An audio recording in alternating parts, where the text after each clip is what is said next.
Today,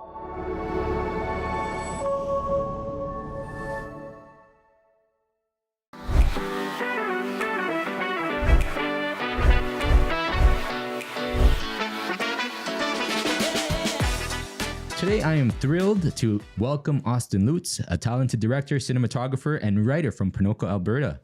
Austin has a significant impact in the indie film scene, and his remarkable journey from production assistant to director to cinematographer to writer, producer, he's done it all. Thank you for joining us here today on Frame by Frame. Yeah, no, thank you. Let's start off. Let's start off with tell us about your journey from Ponoka, Alberta, to becoming a director and cinematographer.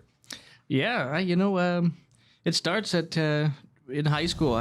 My high school didn't actually have a dedicated film program, but I had a handful of friends that love movies as much as I do, specifically the A team, and so we sought to take every advantage or every opportunity to turn every film for every assignment into a short film.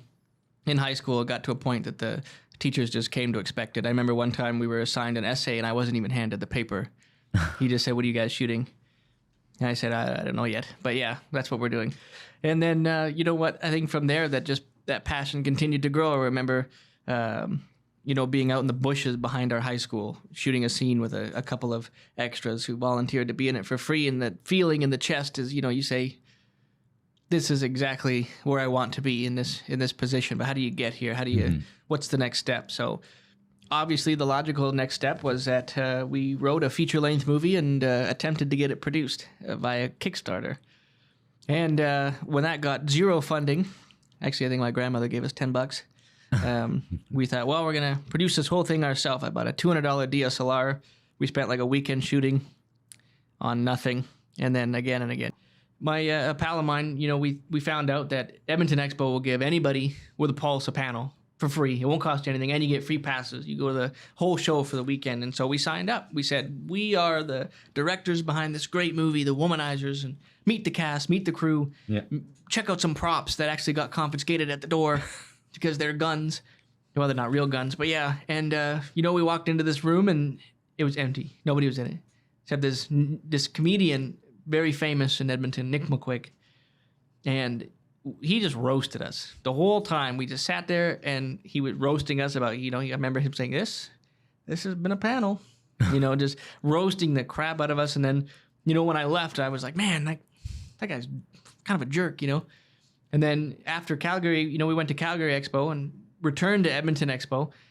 The following year, ran into Nick again, and he was our moderator again. And so when I walked in through the door, I was like, oh, frick, we're just going to get bullied. And no, he was tremendously nice the whole time. He was great about it. And at the very end of our panel, which again nobody came to, he came out with us and he said, I'm really glad that I ran into you guys, and I'm really glad that you guys haven't given up on this. And then he said that, I'm playing a beaver puppet in this talk show called Chew on This, and I want you guys to come sit in and experience it. And it was a tremendous. And then I remember the drive home from Expo, and we were talking about, well, it turns out Nick McQuick's actually a really nice guy. He's really cool dude, Yeah.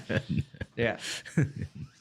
Well, so let's take it back there a bit. Let's take a rewind. So kind of getting started with, jumping into the expo and having your panels, kind of what learning lessons did you learn from that experience? And it sounds like you opted into 3 panels. So you went to Edmonton, you had a panel, no one was there. Yeah. Then you had Calgary, maybe 8 people showed up, but 4 people left. Yeah. And then back to Edmonton, and no one showed up besides Nick McQuick there. Yeah. But yeah, it's kind of, what did you learn from that experience? Because most people would have been, in my experience, would have been like, it's devastating, right? And it could freeze them and be like, what am I doing? Like, they would have quit. Yeah, I think the number one is be genuine. There's this mentality, fake it till you make it. You hear that all the time. Fake it till you make it. Come across as bigger than you are. And I think that puts you in a position where when all of a sudden people expect you to know something off the bat or be able to be capable of something and you're not, you shoot yourself in the foot. You set yourself back. Our first panel, we were like, well, we're the directors behind this upcoming feature film that was never, ever going to get made. Then we came into the space. The next Calgary Expo was all where the we're the guys behind the Drunk Canuck show, which is going to be produced into a feature film, just to try and entice people into caring. We thought that if we felt bigger, people would care more. And that's absolutely not the case, because then all of a sudden, when the holes start to appear that you've misrepresented where you're positioned, in the industry, then you set yourself back. So I think the number one is, go into the space, be genuine and true to yourself, and understand that you're a learner and you're in the learning process. And people are a lot more open and accommodating, and you find more opportunities this way. If you walk into a space and say, I know everything, you're less likely to find someone who's willing to take you under their wing. But if you come to a space and you say, this is something I've made, this is what my goals are, then you're more likely to be able to find the opportunity to grow and to, into bigger and better things. Yeah. That's what I learned from that. And then principally, when nobody shows up, I think I didn't think, I'm never going to make it in this industry. I'm not going to make it. People hate me. It was just the realization that I came into here and basically lied about it. And now I'm, it didn't work. Clearly, the coming in and misrepresenting yourself is not the way. So that's what I took from those 3 experiences. Yeah. So I guess let's just clarify what you mean by misrepresentation. Yeah. Like, what did you do to say that you did misrepresented yourself? Like, when we applied for the panel, we applied as I think the movie was called The Womanizers or something like that, and we said we're coming to talk about this movie. It's in production in Pinoka, Alberta, and we're going to be bringing some props, and the directors will be there to take Q&As and some stuff like that. But really, we were some yokels with a $200 DSLR and hadn't actually shot anything yet. Didn't even have a full script. So I think that's like the number one. You come into this space, and what I see a lot in this business, especially when people are coming up, is they make their social media pages on a website, and they're a media company. I'm Edmonton Media. I'm Edmonton this. I'm Edmonton that. They haven't actually done anything, and it's in an effort to get work or be taken more seriously. So that's the best I could say to that. It's just we came into this, applied for a panel under the guise that we were these guys shooting a movie actively, but that wasn't the case at all. Yeah. So I guess the term "fake it till you make it" kind of. Yeah. Yeah. It's common. It's wildly common. Lots of big networking events go on in Calgary and Edmonton, and everybody goes, and nobody actually has any opportunities to give. They pretend that they do, but really they're trying to find opportunities for themselves. They come and they mix, they mingle, and they say, well, I'm a director, and I'm working on something. I have a feature film. It's coming. It's in the books. It's going to be produced next year. And then they, try and do an opportunity for opportunity trade thing when they really don't have anything to give, This is something that, for me and you, you didn't go to school for any of this stuff. I didn't go to school for any of this stuff. But you still, to some level, some degree, you still have to have that level of confidence in yourself, right? So what would you say to someone to gain that confidence that doesn't have any background or who's just really starting out? Be sure of your inspiration. Understand where you want to be and feel good about yourself and your abilities getting there. Watch. To me, it's a matter of watching a lot of my favorite movies and trying to break down how they were shot and the technical side of things and saying I can't wait to be at that point. And I know that I can get there. I know that I can be that guy that makes Cat in the Hat. I could do that. And so you go into it and you just feel confident in your goals, confident in where you want to go, not confident in where you are. Mm-hmm. You definitely should understand your abilities as they are at the moment, but you should feel fully confident in your walk up to that point that you're trying to get to, Yeah. To me, that's how I carry it. I think when I'm really low mentally, or I feel a sense of creative block, or I feel maybe something I'm writing is not going in the direction that I feel that is a quality worthy of being made, I will watch something, a big movie, Mission Impossible, Top Gear, Top Gun, Masters of the Sky. I've been watching on rerun for the last 3 weeks because I see what these guys have made, and it's something that I want to make someday, and that's inspiring to me to keep going at what it is that I feel down about in the moment. Yeah. So who were kind of your early inspirations? Any, actors, actresses, directors? I would say Jim Carrey, number one. Always been my favorite. I have a huge tattoo of Jim Carrey on my calf. And I have a full realism portrait of Jim Carrey from the Cable Guy top to bottom. He's Canadian, and he came up in Canadian TV, and made that transition. He went south and he made it big, and I think the number one. You always feel like in Canada you're limited by not being in Hollywood specifically, but Jim Carrey, John Candy, Eugene Levy all started on Canadian TV before making the jump. So I'd say Jim Carrey principally. And then as a director, Robert Rodriguez, ever since I read his book, Rebel Without a Crew, about how he signed up for medical experiments to make money to fund his movies. That's a guy who is and he understood the digital camera. Nobody was digital filmmaking in the indie circuit or even at that level that he was doing it when he came in. And he convinced George Lucas of the magic of digital cinema. When George Lucas was going into doing the prequels of Star Wars, and Robert Rodriguez said, don't do mini models. Have you ever heard of the green screen? And it really reshaped how I think a lot of franchises get handled these days. Honestly, I think Robert Rodriguez is a bigger influence in Hollywood than people really understand. But that guy was in his mid-20s. He was in his mid-20s with a pocket full of money from literally, taking medical experiments onto his body. And they went down to Mexico and they shot a movie. So Robert Rodriguez, number one, Jim Carrey. And then in additional sense, there's a local guy in my hometown, CJ Hutchinson. And he directed a series of zombie movies in Ponoka using Ponoka locations. I went to a couple of screenings, and he and his cast would sit and watch the screenings with us. And they were having such a good time watching this thing that they made and having such a good time making it. It was so wildly over the top, so low budget, so gory, but fun. Fun is the key word. If you can't have fun doing this, what are you doing it for? And at the end of the day, you're making this movie for you. You're making this movie because this is a movie that you haven't seen that you want to watch. And, CJ wanted to watch a movie about a masked wrestler maniac killing zombies, and that's what he did. And they came and they sat in the Ponoka Theater and they watched it and they laughed and laughed and laughed. They had such a good time. So I would say CJ. I don't think he's directed or shot anything in the last several years, but I hope he does eventually. Yeah. No, right on, man. Yeah.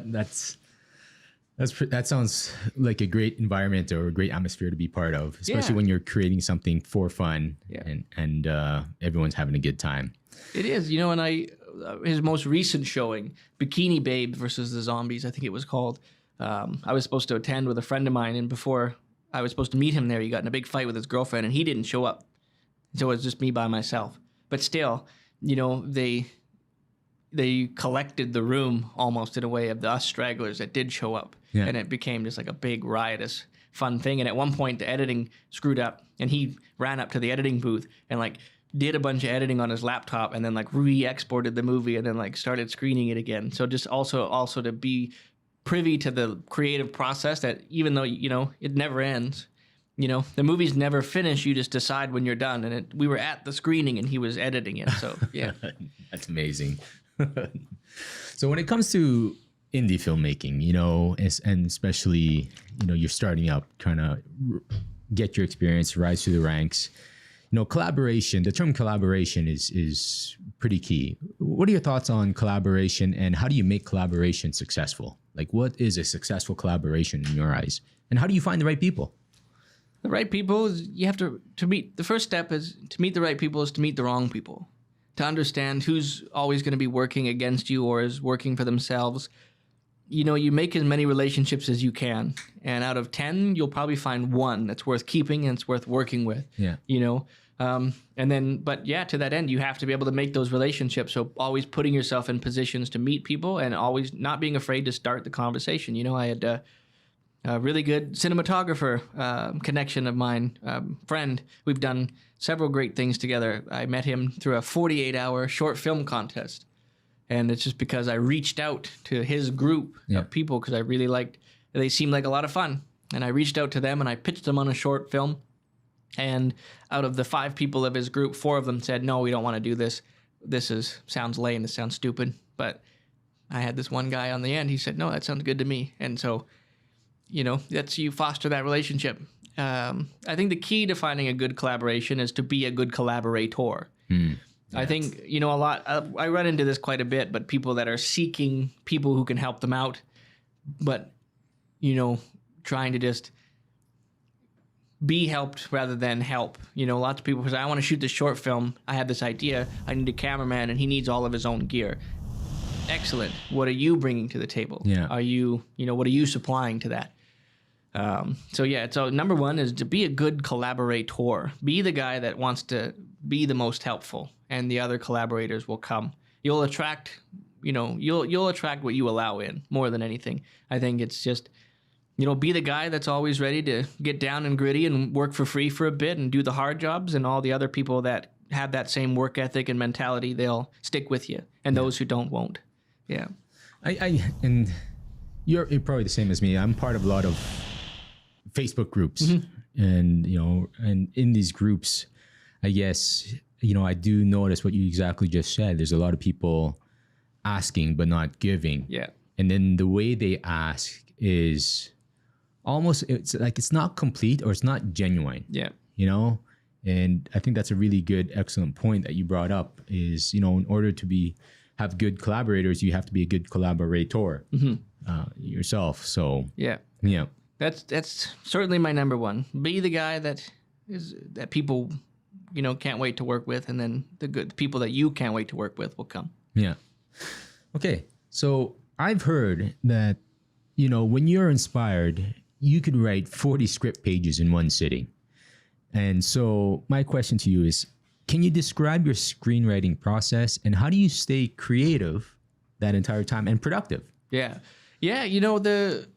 The key is that you're not creative and productive the whole time. It's to me, you have a great idea, you have an inkling, you have something you saw in a dream. For me, that's the most frequent. Is I will dream something, I'll think of something, and I'll wake up and I'll make a note on it. Sometimes in the morning when I read it, it's complete nonsense.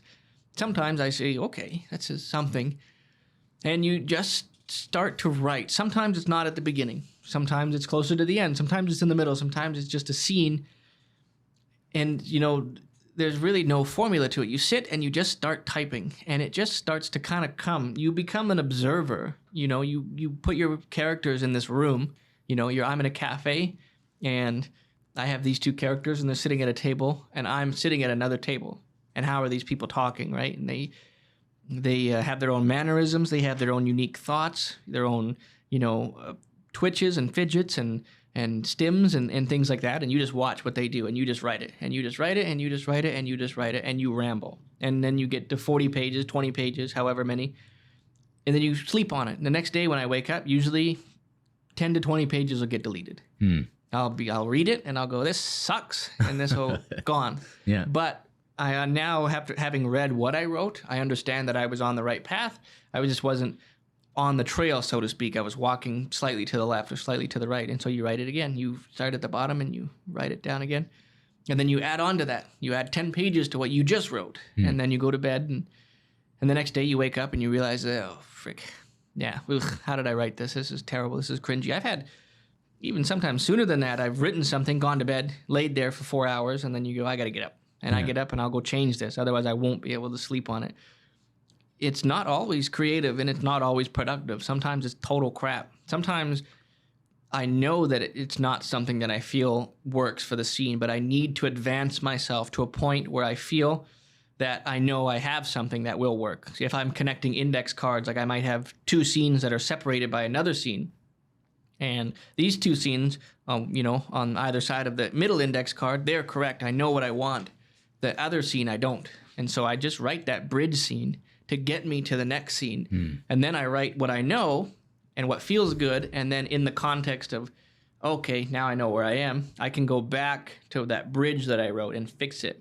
Sometimes it's a complete backwards process. Sometimes 40 or 60 pages in, you have an idea for a tick or a mannerism that the character does, something with their face, something with their hands, a saying that they say, but they haven't said it previous in the movie. Yeah. and now you need to go make that a thing. So you need to go back and find organic places that fits, and then you find yourself on page 2, and you meant to just put in a 2-word sentence, saying, and you're actually rewriting that whole page because now, and you're like, I have a better idea for a conversation. So it's never, it's I would say it's rarely productive. It is always just a big mess of creative juices all over the page, and then when you're done, you kind of wipe them and leave the remaining in the middle. Yeah.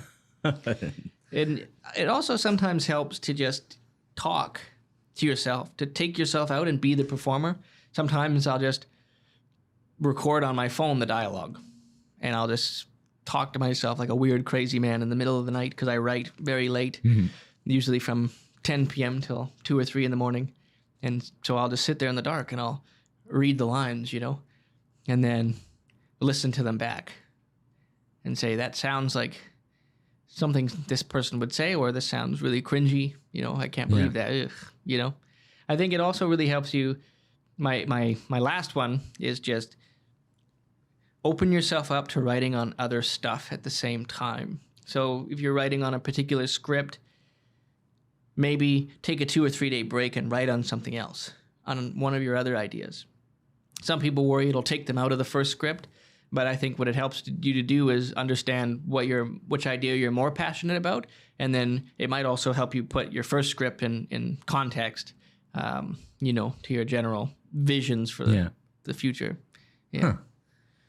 I never heard of that one where, you basically you concentrate on project A, take a break, work on project B, and then go back to project A. Yeah. I've, for me, like right now, I was writing on a little biker story, and I was probably 20 or 30 pages in at this point.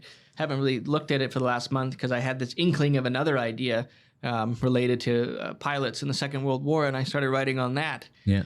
And the stories of the pilots in the Second World War coming home and then joining these different various biker groups has helped me find context for my first idea. You're just putting yourself in these 2 different positions. Yeah. And it's also like an emotional connection thing. Sometimes you're not there, and so you need to have something else to utilize your emotions. If I'm in a great, funny mood, I write comedy. That's what it is. But sometimes those, you have a bad day and you're not feeling very funny. And so when you go and you sit in on your comedy script, that energy, you're not putting it there. It's not, you're trying to force yourself to be funny, and you're not finding that organic sense of funny. And it hurts it. It hurts the script. But I think it's helpful to me to be able to utilize those emotions that I'm feeling. And if it's not comedy, if I'm feeling, anger, then I start writing on something that has a more aggressive motif, and I'm able to channel that emotion into genuine script writing over on the aggressive script. And then the next day I have a great day, So that's your writing process. But how do you know what to write? How do the ideas come to your head? Like what genre, what characters, what style? Like how does it start? I always love this question because I don't know. Principally, for me, it generally starts with the character. I have an idea for a human being who has a very particular set of personality traits, or a very particular sense of fashion, or comes from a very particular upbringing. And that character starts going on a little bit of a journey in my brain. They just wander around until they stumble into something that feels right for them, and then you just follow them along. And it's a really, really hard question to answer. How do I, the number one thing is I never think about genre. I say, I have this story and this is where the story is going to go. And at the end of it, I'll assess, is this a comedy? Yeah, sure. Is this a horror movie, or is it a thriller? Well, we'll see.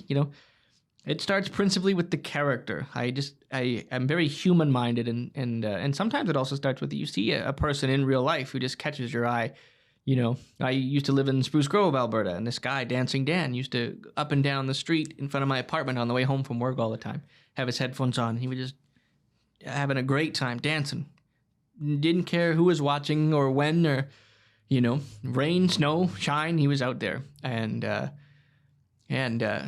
after, a few weeks of seeing this, you start wondering, like, what does Dancing Dan get up to elsewhere? Mm-hmm. What does he do for work? Does he, you know, and then you start picturing this guy working at the gas station and grooving while he's doing his job and sweeping and stocking and having a good time. And then it just like grows. Now what would Dancing Dan do if some robbers busted into this gas station while he's dancing with his headphones on?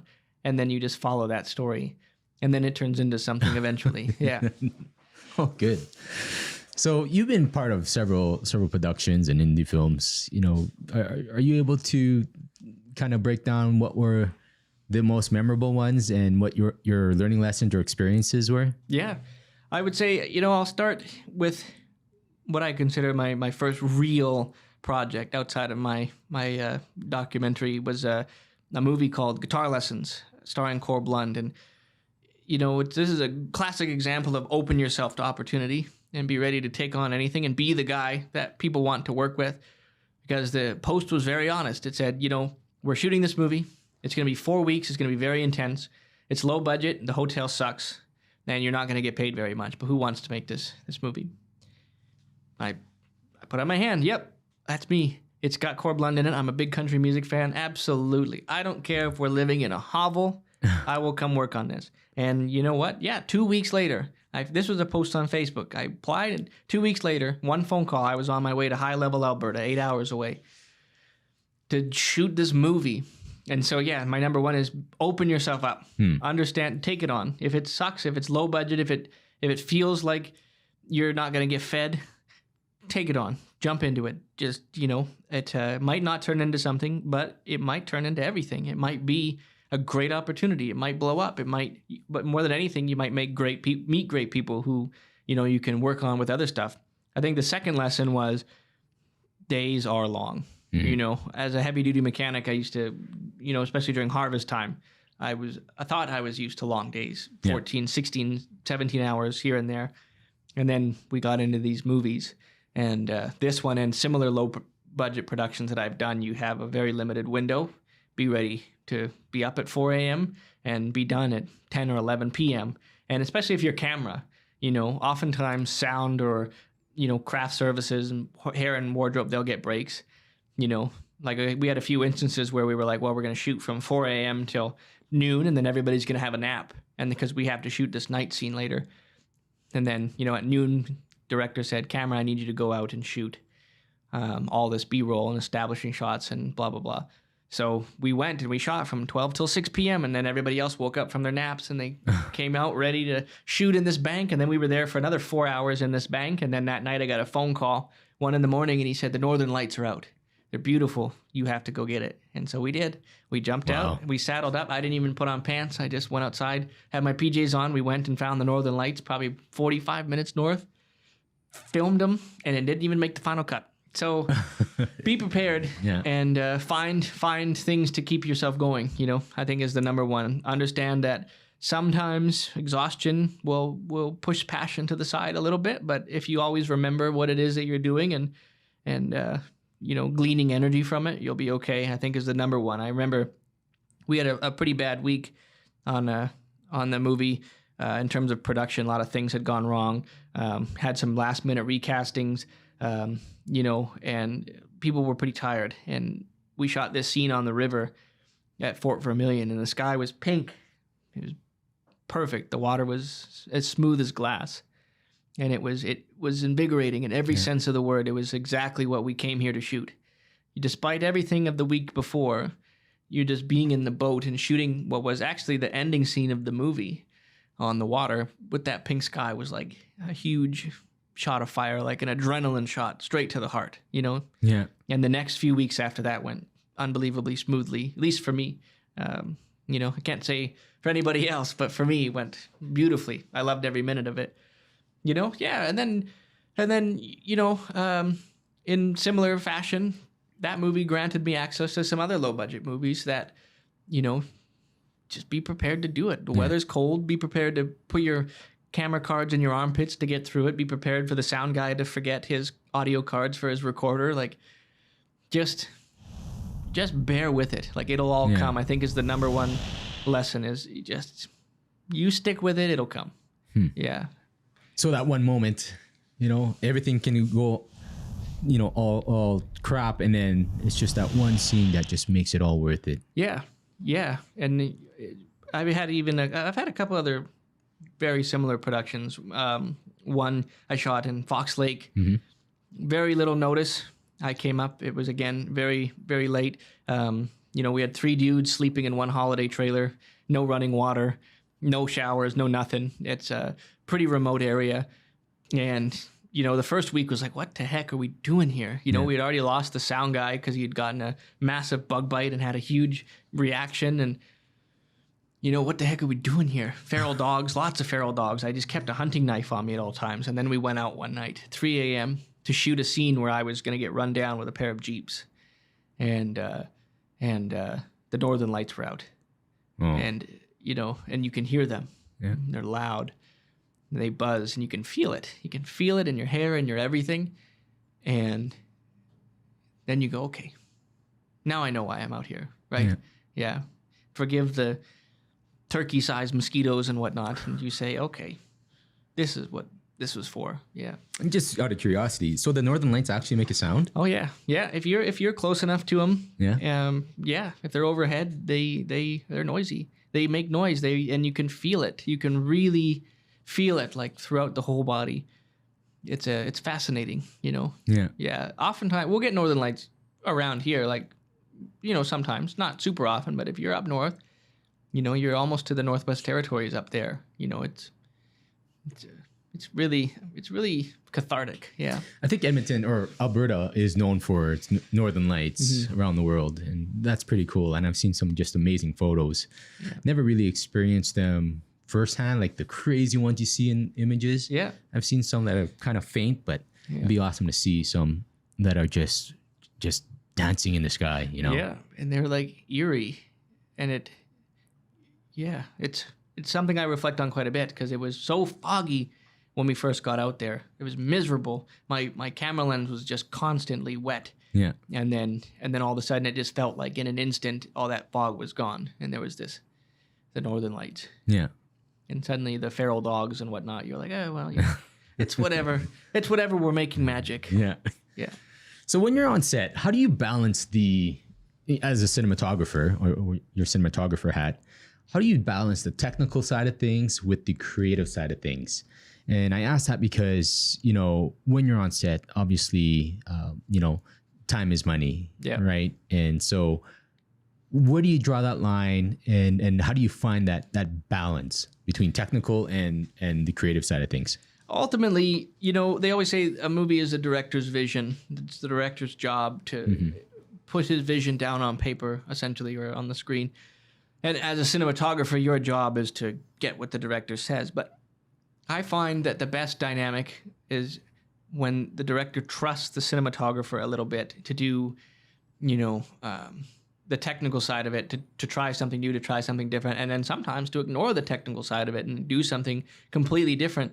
As a cinematographer, for me, myself, I've been very lucky to work with directors who have been able to trust in my ability, but sometimes it's not that way. Sometimes it is just finding balance between finding opportunity to shoot what you see and then shooting what the director wants. There's always opportunity for you to get something a little bit extra. A director will come and you'll say, I want this. It's a 2-shot. They're framed in 1/3 and this other actor's framed in the other 1/3, and I don't want to move, but maybe you're a really dynamic kind of guy. You shoot it and you make sure that your white balance is good and your exposure is fine and you know the technical side of it. But then usually when that take is done, then you can mention, I have this thought and this is why. And usually a good director will say, yeah, okay, give it a shot. And then you can kind of do it how you feel it. And that's where your creative element comes. And to me, typically, I don't like to look at the screen at all. And if I do have the screen or I'm looking at the screen, I don't like to have any guides or grids. I don't like to have thirds on, horizon, crosshairs, anything like that. I take it all away. So it's nothing but the image. And then you shoot by feel. There's just like a feeling in the chest that comes when something is right. Whether it's how you're seeing the image or how something is painted in the background or how 2 actors are staged, but you'll find it like this weird echolocation. You can move the camera and all of a sudden you just hit this mark. And this is how this is supposed to be. This feels good. So I would say be good at your technical craft. Always get what the director asks for, but, you know, be assertive of yourself and your ability. Not rude, I'm just saying put forth your ideas. Always be vocal. And it also, you know, it means that you're committed to the project, but it also means that you have the opportunity to make your mark, like visually, you know. Yeah. I think going back to guitar lessons was I was hired as a first AC. I was just supposed to be the helper guy. Yeah. Change lenses, change batteries, clean this, clean that, rack focus, little things like that. But that only lasted 2 or 3 days because I was, you know, I found opportunities to take and offer up my thoughts and my ideas and then why, you know. And so then I became the second camera operator and we shot everything as a 2-camera thing instead. And my primary mandate was the emotional connection, little things, hands, you know, thumbs twiddling over themselves, ash floating through the air, embers in the fire, little gentle things like that, you know, to the director's vision. As so we would have our technical shot and then we would have our shot that might not get used, but, you know, you feel good that you shot it. Yeah. No, right on. Have you ever experienced working with the director as a cinematographer where, you know, they're not open to hearing ideas? Yeah. Yeah. Oh yeah. I've put forth ideas and then I've been told, you know, they'll look at me silently for a moment. No, we're doing it this way. And you can't take it personal. It's not that they don't trust what you have to say. It's that, you know, they trust more what they have to say and they know what they see. Mm-hmm. And if you take it personally, you get mad about it, then you're a poor collaborator and, you know, you're not doing yourself any favors either. Like I said, you're there to ultimately be one small part of a very big image. And so when the director says, no, we're not doing it that way, we're doing it my way, all you say is, yep, okay, yep. Oh, yeah, I'm good. Yeah, sure, whatever you say. You know, yeah. Oh, yeah, I get it. That's it. And you just move on. Because I've worked with fellow cinematographers on multicam projects that just stew about it. Yeah. Mad, angry. Well, he don't know. Why he don't? I know what I'm looking for. I know. Like, you know, I would say the most important department in film is craft services. And I don't know that they feel that way, but that's, to me, craft services, the people that feed people are the most important. To me as a cinematographer, my only job is to point the freaking camera device, you know? And so ultimately, yeah, if my idea isn't picked up on, it really doesn't bother me none, you know? Yeah.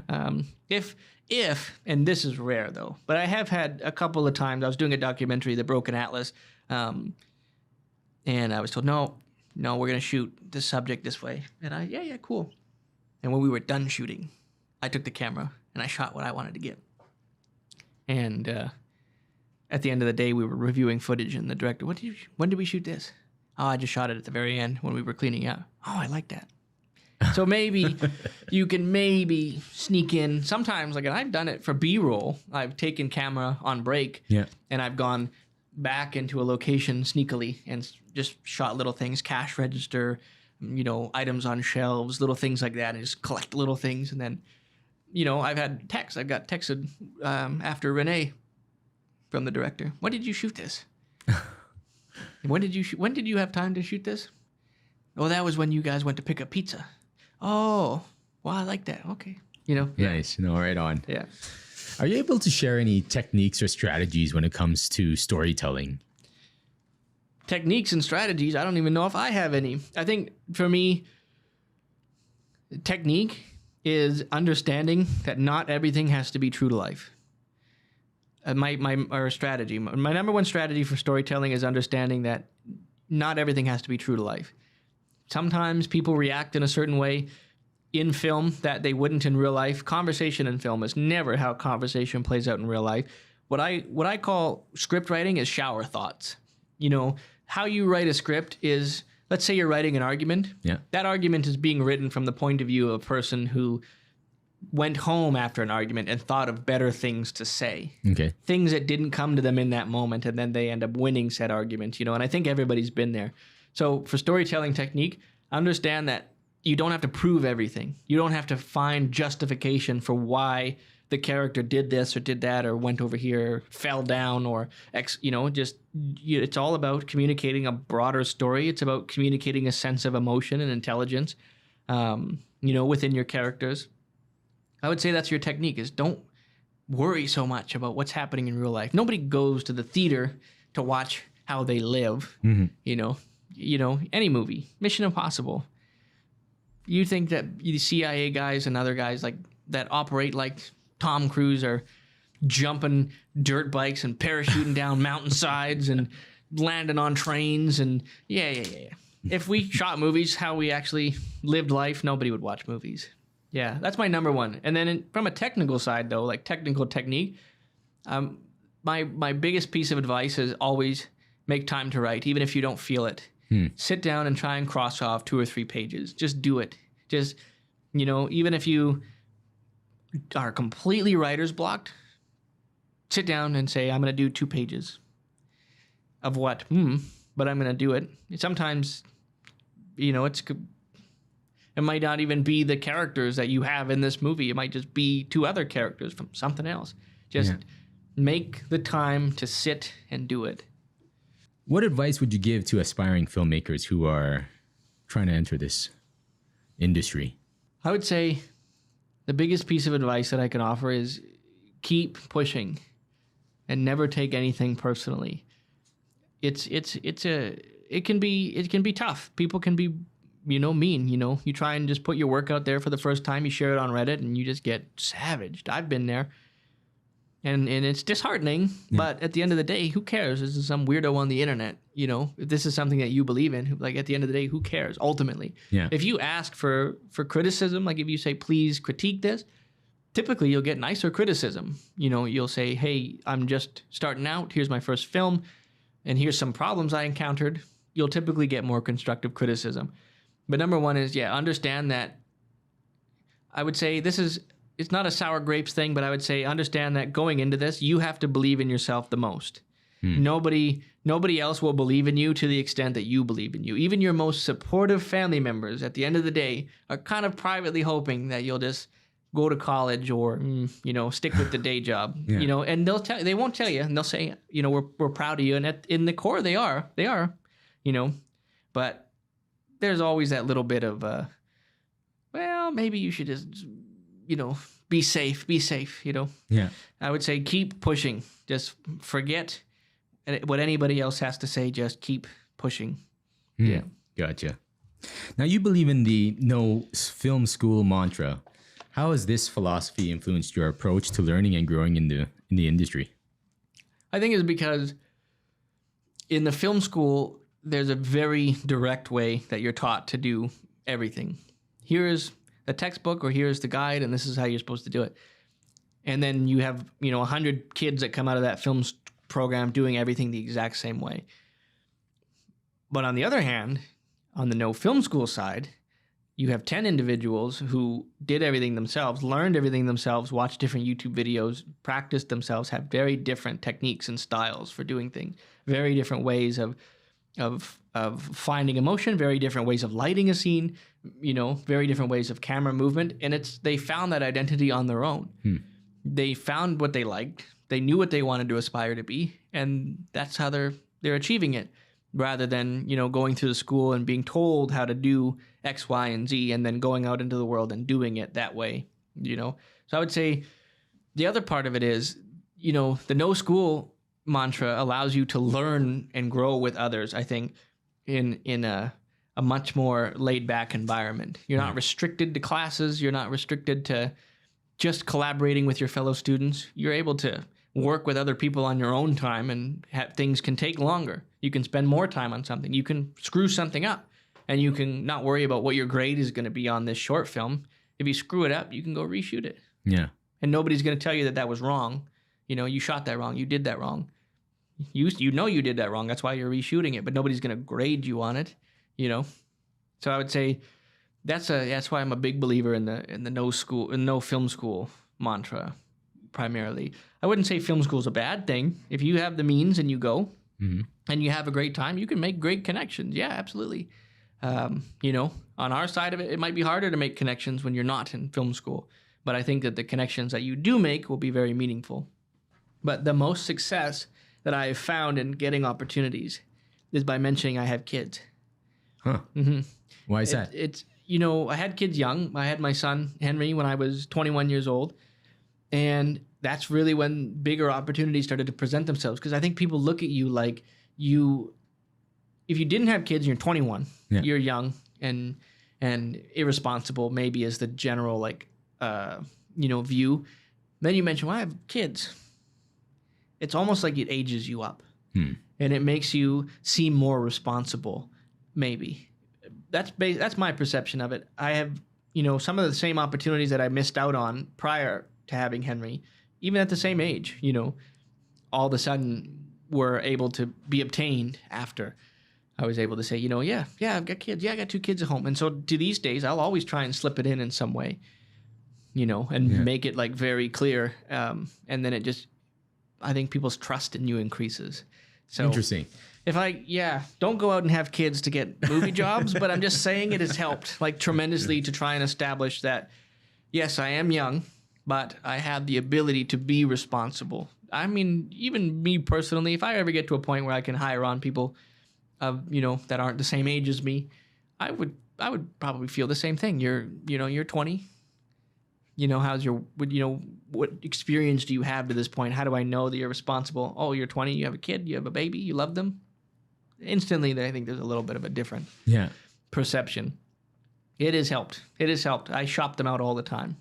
On my professional side for getting basic video work to the movie sides of it has really helped differentiate. You get into the interview process and you mention that, That's pretty interesting. Yeah. And I wouldn't have thought of that because I don't have kids. But if I look at, if I was the person doing the interview and they said they had a family and kids, you're right. Like I would think, hey, this guy has to be responsible. It has to be, and there's a little bit of that. There's a little bit of this guy has other people that rely on him. He's going to be a little bit more reliable than someone that maybe doesn't, that might flake. But just a general basic sense of human responsibility, like. This person is in charge of another human being. Maybe I can trust them to gather some sound bites. Maybe, right? Yeah, it is. Yeah. What are some of your current projects you're working on, if you're able to share, or upcoming projects, and what excites you most about them? Well, right now I've got I'm just coming to the end of a feature film called Shutterpunk that was shot on the Dole. Really low budget, all self-funded. We got to shoot in 2 different countries and experience a little bit of the California film scene and background a little bit. And so that's my primary. I've got as of this podcast, I've got a couple more days left of shooting, and then we're into post-production and then off to the world. And then, as we kind of begin to wrap up, my brain has begun to free itself of being so married to getting Shutterpunk done. I've started to take up on some writing for some other stuff. And so I think right now I have 4 scripts on the go. 1 horror movie, 1 comedy, 1 dramedy / kind of a romantic comedy. And I bet you tonight I'll probably start another 1 or 2. Just, I think I have, my last count I think was like 211 ideas in my notes on my phone. Oh, wow. A lot of it is just complete nonsense that comes to me in the middle of the night. Sometimes it's 1 or 2 words. It'll just say like poutine. And then it made sense at 3 a.m. And then you wake up and you're like, what was this for? Was it a great idea? Is that a character? Is that something a character is doing? I don't remember. And then you move on. So I would say, right now, Shutterpunk number 1. We'll get it done and get it off to the world. And then probably just... I don't know. I really don't know. All good, man. So, where can people find you? I guess where can people find you? Find me? Yeah. Physically or on social media? Physically, you can find me outside in the garage somewhere building on a bike. But if you want to find me on social media, Painted Desert Films at Instagram. I don't maintain my Facebook because Facebook is for old people. But Instagram. Painted Desert Films. Yeah, or painteddesertfilms.com. You can find us there. So thank you, Austin, for sharing your journey and insights with us. It's been very inspiring to hear about your passion and dedication towards the craft, man. And I really appreciate you coming in and sitting down and sharing your time with us. Yeah, no, absolutely. Thanks for having little old me. So guys, thank you for tuning in to Frame by Frame. We'll see you guys on the next one.